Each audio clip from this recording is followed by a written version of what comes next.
En la Edad Media, la mayoría de las personas vivían en condiciones modestas. Los campesinos cultivaban la tierra, los artesanos trabajaban en sus talleres, y solo un puñado de elegidos disfrutaba del lujo. Sin embargo, incluso en esta época existían caminos para alcanzar riquezas fabulosas. ¿Qué implicaba ser un rico medieval y de qué maneras era posible enriquecerse en aquellos tiempos remotos? En este video descubrirán cómo los caballeros transformaban la fortuna de guerra en oro, cómo los mercaderes en viajes lejanos ganaban fortunas con especias exóticas, y también cómo la iglesia medieval acumulaba enormes tesoros. Dentro de poco, también revelaremos trucos menos honorables, desde piratas que azotaban barcos mercantes, hasta estafadores que vendían falsas reliquias sagradas.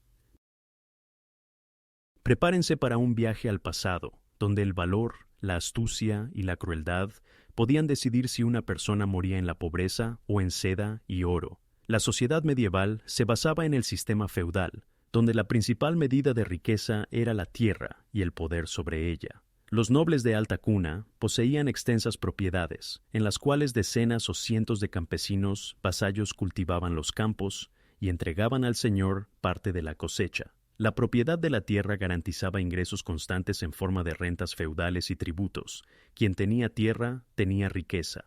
La mayoría de los nobles llegaron a la propiedad por herencia en la línea familiar, pero existía también otra manera: obtener tierra con la espada. En el año 1066, por ejemplo, los caballeros normandos acompañaron a Guillermo el Conquistador en su invasión de Inglaterra, y por méritos militares fueron generosamente recompensados con propiedades de la nobleza anglosajona derrotada. Uno de ellos, Alan de Bretaña, obtuvo propiedades tan extensas que perteneció a los magnates más ricos de Europa del siglo XI. Los caballeros y guerreros podían enriquecerse gracias al botín de guerra. Los conflictos eran cosa de todos los días en la Edad Media, y una batalla victoriosa a menudo significaba un rico saqueo. Cuando un ejército conquistaba un castillo o ciudad, los vencedores tomaban objetos de valor, caballos, armas, telas preciosas y joyas. Imaginemos a un invasor vikingo que ataca un rico monasterio en la costa. Durante un solo día se lleva cálices dorados, relieves de plata y cofres llenos de monedas, más propiedad de la que un campesino ganaría en toda su vida. De manera similar, los cruzados en la Cuarta Cruzada del año 1204 conquistaron Constantinopla y se llevaron a casa tesoros de valor incalculable. El botín de guerra podía hacer de un simple caballero un hombre rico si tenía suficiente valor y suerte para apoderarse de algo valioso. Una forma aún más lucrativa de ganancia en la guerra era el rescate por prisioneros. En lugar de matar, convenía capturar a un oponente noble y exigir por él un cuantioso rescate. Según las crónicas de la época, la captura de un noble rico pertenecía a los caminos más rápidos para alcanzar una fortuna. Por ejemplo, después de las batallas de la Guerra de los 100 años, algunos simples arqueros lograron una pequeña fortuna cuando capturaron a un caballero francés y por su liberación recibieron una suma equivalente a varios años de ingresos de una propiedad menor. Un caso famoso representa al rey inglés Ricardo Corazón de León. En el año 1192 cayó en cautiverio al regresar de la cruzada y por su liberación se exigió un rescate astronómico de alrededor de 150.000 marcos de plata. Aunque esto lo pagaron sus súbditos y no los secuestradores mismos, ilustra el valor que la sociedad medieval atribuía a prisioneros importantes. Para guerreros menores, la oportunidad de capturar a un señor rico representaba una lotería tentadora. Una sola captura afortunada en el campo de batalla podía significar independencia financiera de por vida. Algunos soldados exitosos lograron elevar el oficio guerrero a un negocio lucrativo. En el siglo XIV se hizo famoso en Italia el condottiero inglés John Hawkwood, en italiano Giovanni Acuto, originalmente hijo de un pobre hidalgo, que dirigía una temida compañía mercenaria. Ciudades y gobernantes contrataban su espada por sumas enormes, y Hawkwood se enriqueció fabulosamente. Cuando murió, los agradecidos florentinos le organizaron un funeral de estado y mandaron pintar su figura a caballo en la pared de la catedral florentina, un honor que usualmente se concedía solo a nobles. Tal destino habría sido inalcanzable para un joven campesino en tiempos pacíficos, pero el torbellino de guerras ocasionalmente permitía a un individuo de origen no privilegiado ascender entre la crema de la sociedad. Sin embargo, la fortuna de guerra era caprichosa. Por cada guerrero enriquecido había cientos de aquellos que cayeron o nunca se apoderaron de nada valioso.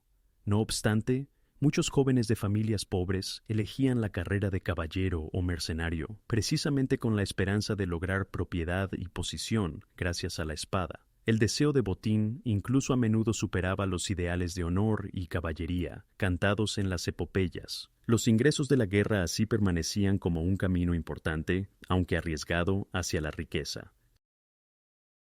Sin embargo, no todos apostaban su vida en el fragor de la batalla. Dentro de poco veremos los polvorientos senderos mercantiles y puertos, donde a los comerciantes audaces les esperaba riqueza de otro tipo. Mientras los nobles confiaban en la tierra y la espada, las ciudades y mercados ofrecían otro camino hacia la riqueza. Con el desarrollo de las ciudades medievales en la Alta Edad Media, surgió una nueva clase de burgueses y mercaderes adinerados. Los comerciantes que lograban traer mercancías preciosas de tierras lejanas podían enriquecerse fabulosamente con las transacciones. Imaginen un mercado en la costa del Mediterráneo. Al puerto veneciano acaba de llegar un barco cargado con sacos de pimienta, canela y nuez moscada. El aroma de especias exóticas se mezcla con el viento salado, y el comerciante local que financió la carga sabe que su fortuna acaba de crecer cientos por ciento. En la Europa medieval, las especias se valoraban literalmente como oro. Por ejemplo, la pimienta era tan preciosa que servía también como moneda, y un pequeño saco de pimienta costaba tanto como el salario de varias semanas de un artesano experimentado. No es de extrañar que las compañías comerciales en las repúblicas urbanas italianas, como Venecia o Génova, se enriquecieran con el monopolio de importación de especias del Oriente. Los ricos mercaderes venecianos se construían palacios de mármol en el Gran Canal y se vestían de seda, mientras toda Europa ansiaba sus mercancías. El comercio no se limitaba solo al Mediterráneo. Por tierra cruzaban Europa y Asia caravanas de mercaderes que transportaban telas valiosas, especias, metales preciosos o pieles. En el norte de Europa, la Liga Hanseática unía ciudades portuarias desde el Báltico hasta el Mar del Norte y controlaba el comercio de cereales, pescado, cera o ámbar. Los mercaderes hanseáticos en Lübeck o Hamburgo se volvían tan ricos que podían permitirse construir ayuntamientos y catedrales suntuosos, comparables con las obras de reyes. También las tierras checas se encontraban en la encrucijada de rutas comerciales. Por ejemplo, a través de Praga fluían en el siglo XIV corrientes de mercancías entre Europa occidental y Polonia o Hungría, y los comerciantes locales se enriquecían con aranceles aduaneros y cambio de dinero. Para el éxito en el comercio se necesitaba valor para arriesgar, pero también astucia. Los mercaderes medievales a menudo creaban compañías comerciales y compartían riesgos.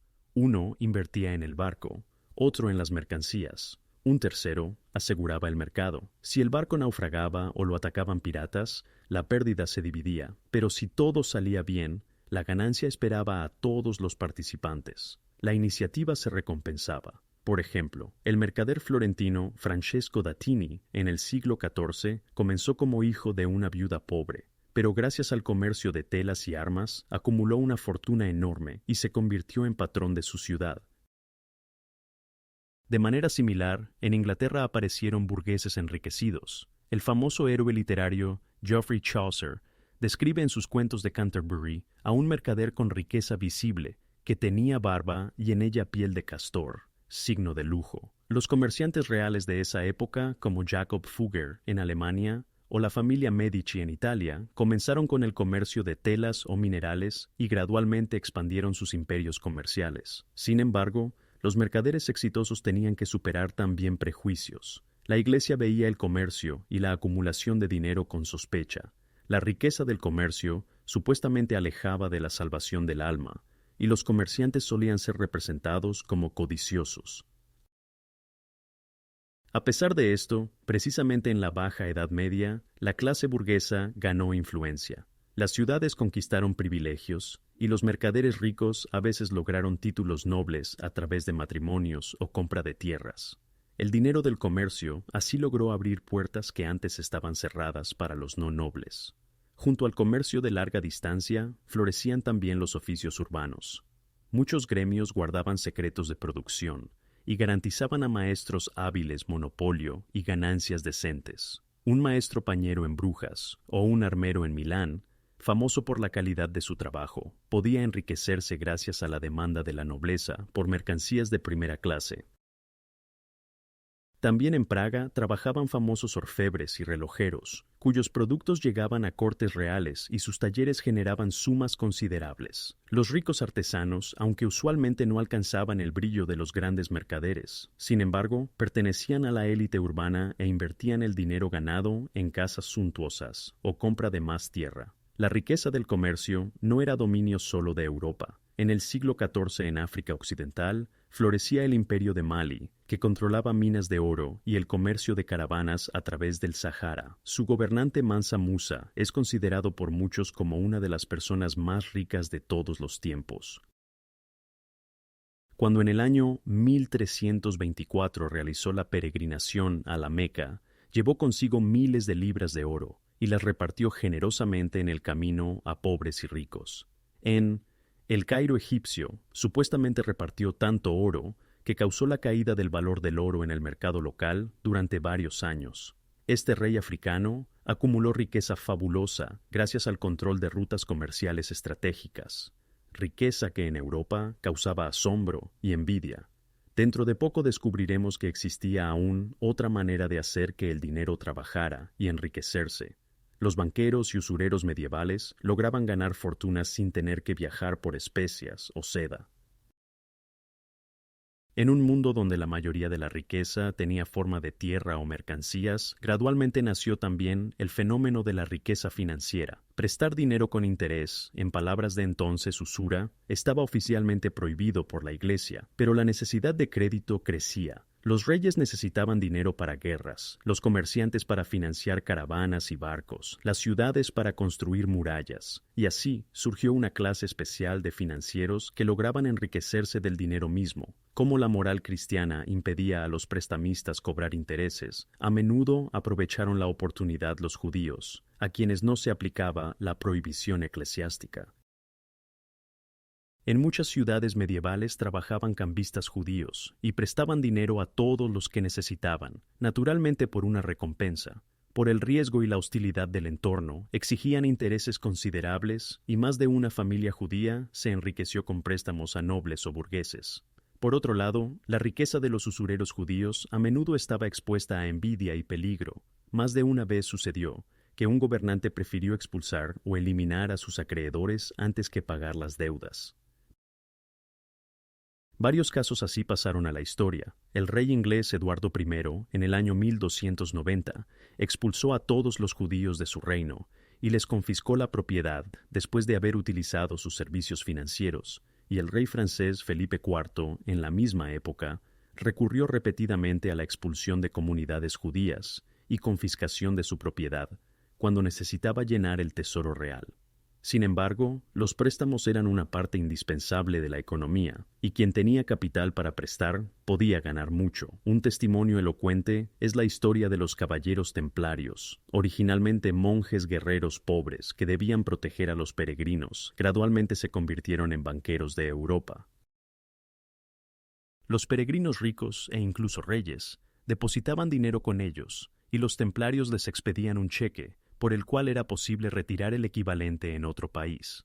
Este servicio bancario seguro trajo a la orden templaria riqueza enorme e influencia política, tan grande que el rey francés, Felipe IV, sintió deseo de sus tesoros. En el año 1307 mandó arrestar a los templarios, los acusó de herejía y después de su liquidación se apropió de parte de su propiedad.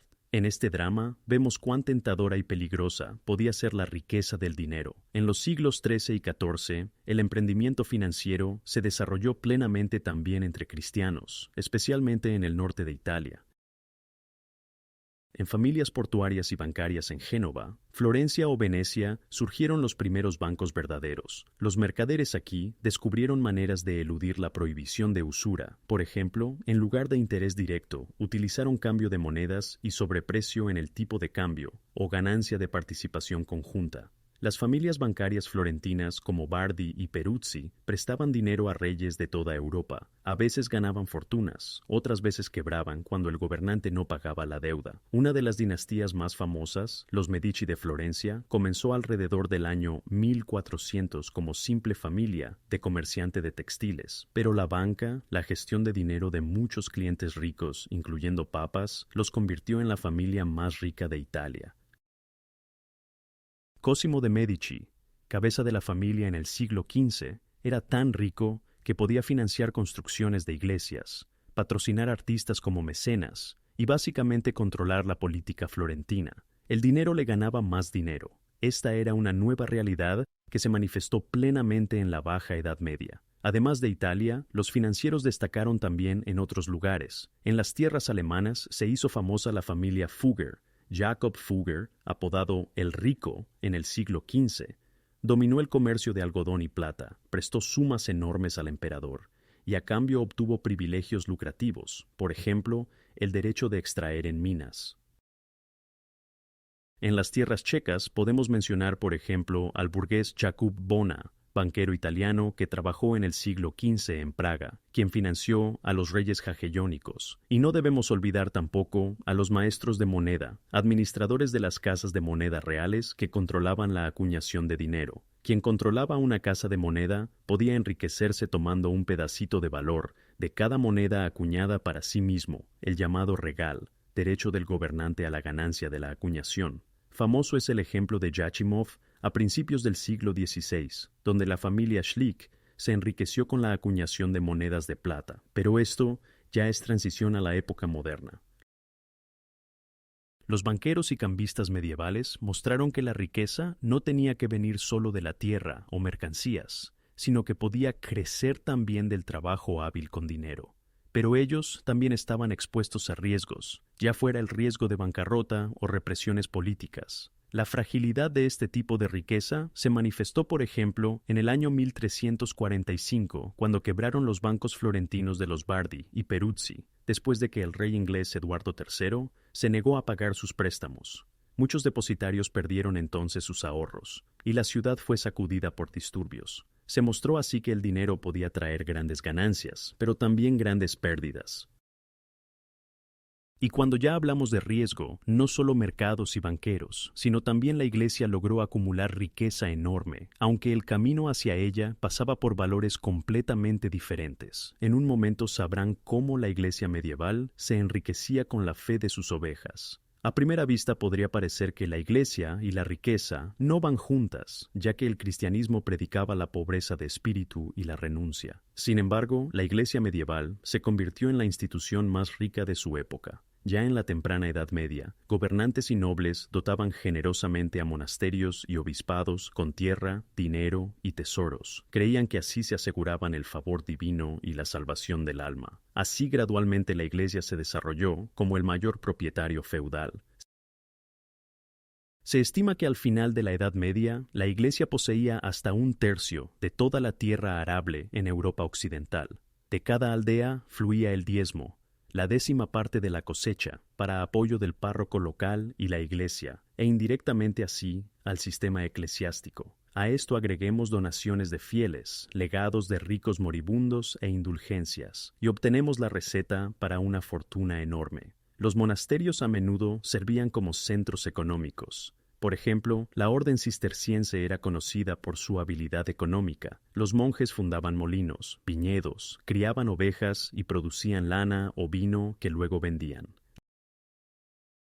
La rica abadía de Cluny en Francia tenía ya en el siglo XII tales ingresos, que su iglesia de piedra competía en arquitectura, incluso con catedrales, y los monjes en ella servían oficios rodeados de altares dorados y candelabros de plata. También los monasterios checos, como por ejemplo Kladruby o Zlatá Koruna, poseían decenas de aldeas, bosques y molinos, y sus abades recibían respeto comparable al de la nobleza. Otra fuente de riqueza de la Iglesia eran los oficios eclesiásticos y las indulgencias. Obtener un puesto de obispo o abad significaba tener ingresos de por vida de tierras eclesiásticas y tasas.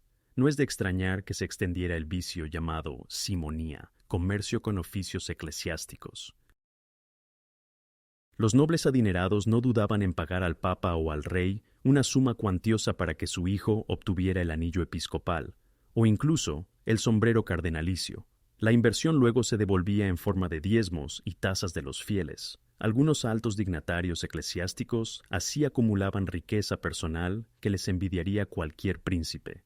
El Papa de Aviñón, Juan el XXII en el siglo XIV, introdujo una administración financiera minuciosa de la Iglesia, y su tesorería cobraba tasas de cada oficina vacante o al nombrar nuevos sacerdotes. Los cronistas afirmaban que después de la muerte, el Papa Juan el XXII dejó un tesoro de unos 25 millones de florines de oro. En realidad fue menos, pero aún así era una suma inimaginable que muestra la riqueza de la Iglesia. Una práctica espiritual muy lucrativa se convirtieron las indulgencias. Originalmente la idea de las indulgencias debía ayudar a los penitentes. Por una donación a la Iglesia o realizar una peregrinación, podían obtener reducción de castigos por sus pecados. Con el tiempo, esto se convirtió en comercio con la salvación. La Iglesia comenzó a vender sistemáticamente cartas de indulgencia por dinero, especialmente cuando necesitaba financiar algo grande, como construcción de un templo o una cruzada. Los predicadores viajeros de indulgencias en los siglos XIV y XV, como comerciantes, ofrecían a los fieles perdón de pecados por unos pocos groshens. La gente, temiendo por sus almas, pagaba voluntariamente. Este dinero luego fluía a Roma o a los bolsillos de dignatarios eclesiásticos.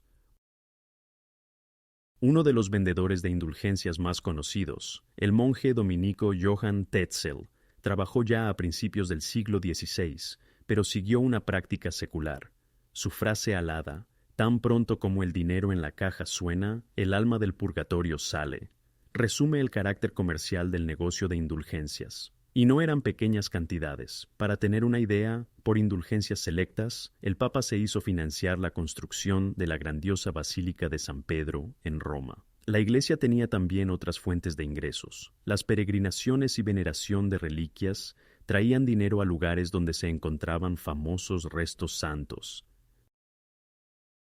Ciudades como Santiago de Compostela, Roma o Canterbury se enriquecían gracias a multitudes de peregrinos que allí gastaban en alojamiento, comida y ofrendas votivas. Cuanto más importante la reliquia, más dinero fluía a la iglesia local. Esto lamentablemente llevó también al auge de reliquias falsificadas. Se encontraban decenas de clavos de la verdadera cruz y varias cabezas de Juan el Bautista, como ya bromeaban los autores medievales. Cada tesoro santo así aumentaba el prestigio de la iglesia y atraía donaciones de visitantes devotos. Aunque muchos sacerdotes simples vivían modestamente, los altos representantes de la iglesia se ahogaban literalmente en riqueza fabulosa. Los banquetes de papas y obispos a menudo rebosaban de lujo. De las crónicas sabemos de dignatarios eclesiásticos que se hacían llevar vajilla dorada, vestían pieles caras, y en las mesas tenían vinos preciosos y especias como reyes. Este lujo causaba escándalo y se convirtió en una de las razones del llamado a reformas, que luego llegaron con los husitas o Martín Lutero. Para nuestro tema, es esencial que la Iglesia representara en la Edad Media una institución donde se concentraba riqueza enorme, y esa riqueza provenía de la fe de millones de personas ordinarias, de sus pequeñas contribuciones, impuestos y donaciones. Hemos visto entonces riqueza de la tierra, guerra, comercio, finanzas y fe. Queda aún un capítulo más, el más oscuro.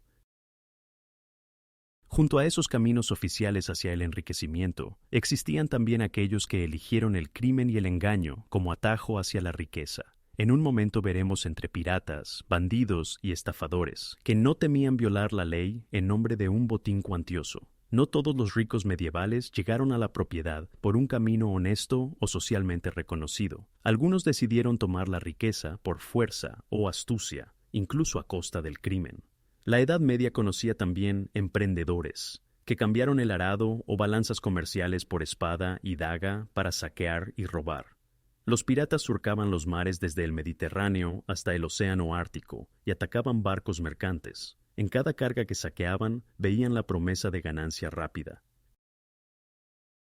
En el siglo XIV aterrorizaban el mar Báltico piratas llamados Vitalier, o también Hermandad del Alcohol, que originalmente contratados para abastecer a una parte en guerra, ellos mismos pasaron al camino de la piratería. Atacaban comerciantes, robaban cereales, pieles y cera, y se escondían en puertos secretos en islas. De manera similar en el Mediterráneo operaban corsarios, a veces cristianos, otras veces musulmanes, que tomaban no solo mercancías, sino también prisioneros, que luego vendían como esclavos, o por ellos pedían rescate. Un pirata exitoso podía durante una sola navegación adquirir riqueza que un marinero honesto no ganaría en toda su vida.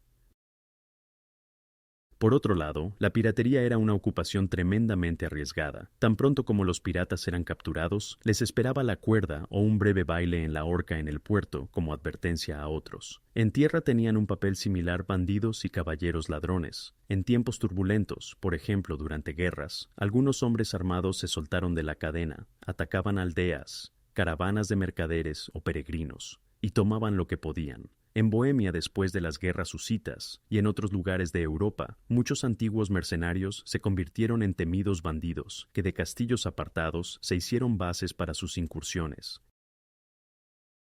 El caballero ladrón Otto de Berghof, o los legendarios Raubritters alemanes, bajo el pretexto de cobrar peaje, saqueaban barcos que pasaban por el Rin. Tal bandido no tenía que respetar ninguna ley, excepto la ley del más fuerte. Si lograba evitar la captura durante mucho tiempo, podía acumular una fortuna decente en forma de dinero robado, ganado o objetos de valor. Pero el final solía ser poco glorioso. Cuando llegó la paz y el poder central se fortaleció, envió ejército contra estos empresarios, y los castillos de caballeros ladrones terminaban quemados y derruidos. Además de la violencia abierta, existían también caminos de fraude y engaño. La Edad Media estaba llena de superstición y deseo de milagros, de lo cual algunos individuos astutos lograron aprovecharse para su propio enriquecimiento. Por ejemplo, la venta de reliquias falsas era un negocio lucrativo. Los comerciantes recorrían mercados con restos santos, que en realidad provenían de animales o de excavaciones. Así más de un santuario rural obtuvo un hueso de San Juan o una pluma del arcángel Gabriel, y fieles confiados pagaban por la posibilidad de venerarlos. De manera similar, juglares viajeros y charlatanes ofrecían elixires milagrosos para todas las dolencias. Un frasco de líquido colorido supuestamente curaba la peste, la ceguera y el corazón roto. Por supuesto no funcionaba, pero para cuando se descubría, el estafador ya estaba con las ganancias más allá del horizonte. Una categoría especial eran los alquimistas y sabios, que prometían lo imposible, producir oro de metales ordinarios. Muchos gobernantes y nobles hospedaban en sus cortes alquimistas con la esperanza de que descubrieran la piedra filosofal y llenaran los tesoros de oro. Los alquimistas estafadores astutos mostraban trucos. Por ejemplo, demostraban cómo en un crisol surgía oro y cobraban recompensas y apoyos hasta que se descubría que el oro lo habían introducido de antemano en la mezcla. Algunos así se aseguraron una vida cómoda, de un mecenas ingenuo a otro. Pero otra vez arriesgaban el cuello, porque un señor decepcionado podía tranquilamente mandar encarcelar al charlatán o incluso ejecutar por fraude y brujería. De manera similar, tentadora pero peligrosa era la falsificación de dinero. Los falsificadores a menudo recortaban los bordes de monedas de plata y guardaban la pequeña tira de metal precioso para sí. Así, devaluaban las monedas, pero obtenían plata para ellos. Otros intentaban directamente acuñar en secreto monedas falsas de aleaciones más baratas. Los gobernantes castigaban tales actividades cruelmente, por ataque a la moneda real. Amenazaba en algunos países incluso la hoguera o hervir vivo. Los falsificadores entonces podían enriquecerse rápidamente, pero el precio por el fracaso era literalmente peligroso para la vida. Un método aún más oscuro de conseguir propiedad era el chantaje y secuestros. Como ya mencionamos sobre el rescate en la guerra, también en tiempos de paz ocasionalmente sucedía que un noble desesperado secuestraba a una viuda rica o hija de magnate para casarse con ella por fuerza y obtener su dote o propiedades. Tales actos eran ilegales, pero no siempre castigados. Fue secuestrada, por ejemplo, en el siglo XIV, la noble Leonor, de una familia portuguesa, y su secuestrador forzó el matrimonio bajo amenaza y con asistencia de un sacerdote complaciente. Un caballero pobre así se aseguró un ascenso rápido entre los ricos. Las historias de verdaderas damas en apuros, sin embargo, la mayoría de las veces no tenían salvadores románticos. A menudo se trataba solo de cálculo cínico de cómo conseguir propiedad. Aunque el crimen tentaba con la visión de ganancia rápida, pocos piratas o bandidos mantuvieron la riqueza a largo plazo. El dinero del botín se desparramaba fácilmente en tabernas, y por el botín obtenido era necesario luchar constantemente con otros depredadores. Además, amenazaba el infierno no solo en la vida después de la muerte, como advertía la Iglesia, sino también el muy real, la horca o la espada del verdugo. Sin embargo, la leyenda de bandidos que a los ricos quitaban y a los pobres daban vivía en la literatura popular, por ejemplo en la figura de Jan O'Shiq o Robin Hood. La realidad, sin embargo, era que la mayoría de estos criminales medievales terminaban sin gloria. Ahora hemos recorrido quizás todos los rincones de los caminos medievales hacia la riqueza, desde campos de batalla, a través de mercados y cámaras bancarias, hasta tesorerías monásticas y guaridas piratas. ¿Qué llevar de todo esto? Incluso hoy, siglos después, las historias de ricos medievales despiertan en nosotros asombro y reflexión. Han cambiado las circunstancias y reglas del juego. En lugar de caballeros, luchan por la riqueza empresarios en los negocios. En lugar de caravanas mercantiles, tenemos cadenas comerciales globales, y los banqueros ya no son herejes sospechosos, sino pilares de la economía. Sin embargo, el deseo de enriquecerse sigue siendo uno de los motores del comportamiento humano, igual que en tiempos de castillos y catedrales. Las personas medievales estaban dispuestas a arriesgar vida, honor y alma por la visión de propiedad. La época actual tiene otros valores y otras posibilidades. Ya no tenemos que salir con espada al campo de batalla, ni viajar un año a tierras orientales por unos sacos de especias. Pero la competencia, inventiva y ocasionalmente también crueldad, acompañan la persecución de riqueza todavía. Al mismo tiempo podemos aprender de la historia. Muchos ricos medievales finalmente pagaron por su codicia o despiadado, ya fueran señores a quienes súbditos rebeldes quemaron la fortaleza, o usureros a quienes sus propios deudores derribaron del pedestal. Hoy la sociedad es más compleja y la justicia más alcanzable, pero las cuestiones de propiedad y moral las resolvemos constantemente, solo en otras formas. Reflexionar sobre las maneras medievales de enriquecimiento así nos recuerda que la riqueza en sí misma nunca existe en el vacío. Siempre depende a qué precio y con qué propósito se obtiene. También es bueno darse cuenta de que para la persona ordinaria las posibilidades de enriquecimiento en la Edad Media eran muy limitadas. La gran mayoría de la gente permaneció pobre toda su vida, atada a la tierra o al oficio en la ciudad. Solo la época moderna con la industria, educación y Estado de Derecho trajo a capas más amplias de la población la oportunidad de prosperar con su propio esfuerzo. Tampoco hoy es fácil el camino hacia la riqueza y siempre depende de las circunstancias e inventiva del individuo. Afortunadamente en nuestro mundo, ya la mayoría de las veces no es necesario desenvainar la espada o violar la ley, más bien tener una buena idea, no asustarse del trabajo duro y tener también una pizca de suerte de su lado. Gracias por haber seguido hasta el final. Si les gustó el video, por favor denle like y compártanlo. Estaré contento cuando volvamos juntos a temas medievales también la próxima vez. Hasta la vista.